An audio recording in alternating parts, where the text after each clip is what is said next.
Alright, let's make this magic happen. Today I'm going to be taking a look at the R-04 Nero by Unique Toys, which is a third-party take on the Age of Extinction Galvatron and retails online for about $260 Canadian or $203 American. Before we get into the figure proper, there's something I want to point out about the box. The name Nero or R-04 doesn't appear anywhere on this. Same goes for the instruction sheet. You could tell me that this thing was called ages 15 plus and I would believe you had I not known better. But you don't really care about the box, so let's crack this puppy open.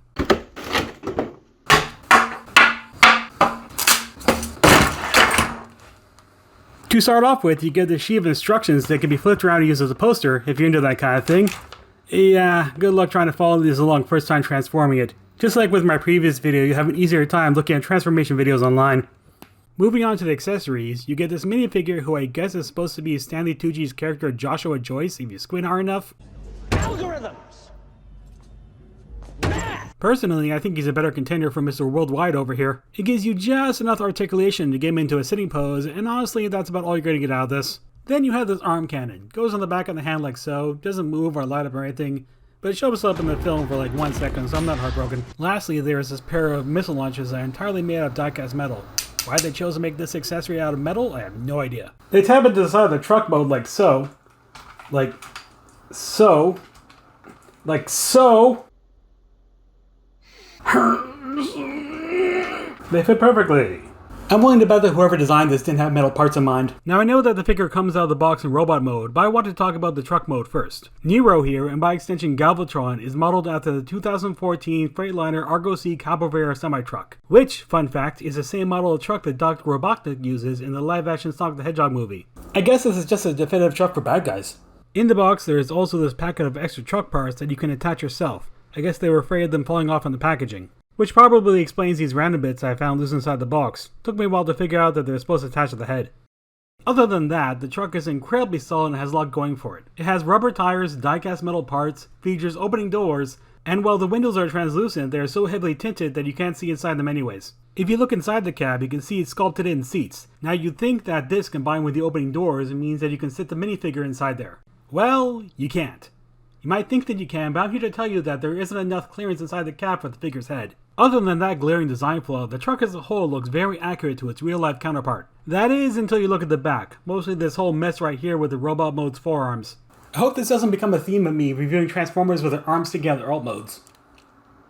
Now granted, they're trying their darndest to hide it all, using panels to make it sort of look like this part here on the real-life truck. But you also have the robot mode's butt flapping in the breeze back here, so what are you gonna do?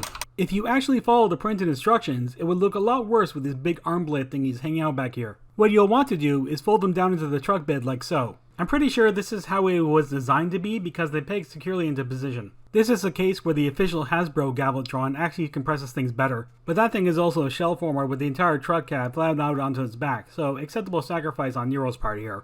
Speaking of the transformation, cue the music!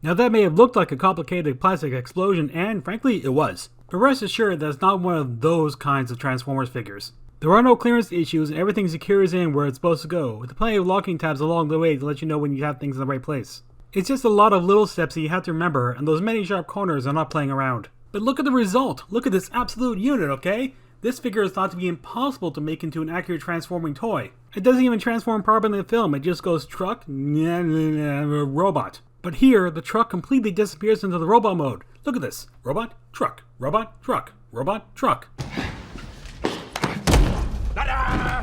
It's gone.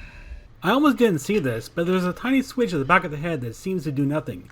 You'd think that would be for a light up eye feature, but the eyes are painted over with a solid color. My guess is that this is something they designed into the early prototype and then scrapped later on. For articulation, you have its head on a ball joint, a heavily ratcheted shoulder rotation, the arm can lift thus far with the armor part moving out of the way, Another heavy ratchet in the arm curl. The wrist is on a ball joint. The thumb has 2 joints and is attached to the palm with a ball joint.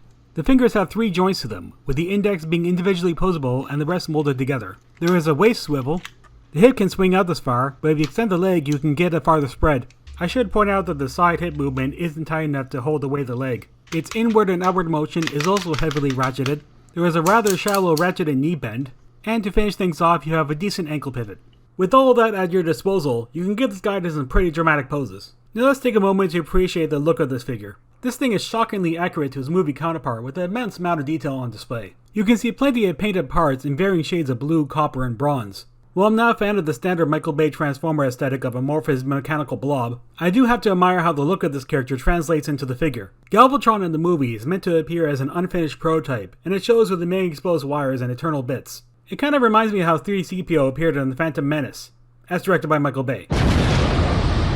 And that was unique towards Nero. If it's within your budget, I'd say it's worth getting. This figure certainly has some presence, and it's fun to handle despite the transformation being a bit of a chore. This has been my second take on a video toy review, and I may do more in the future if I have a figure I have a lot to say about. Frankly, I just want to keep doing this for fun whenever I feel like it. I don't want to become one of those people who do this for money. So, those have been my thoughts, and I don't have an outro catchphrase.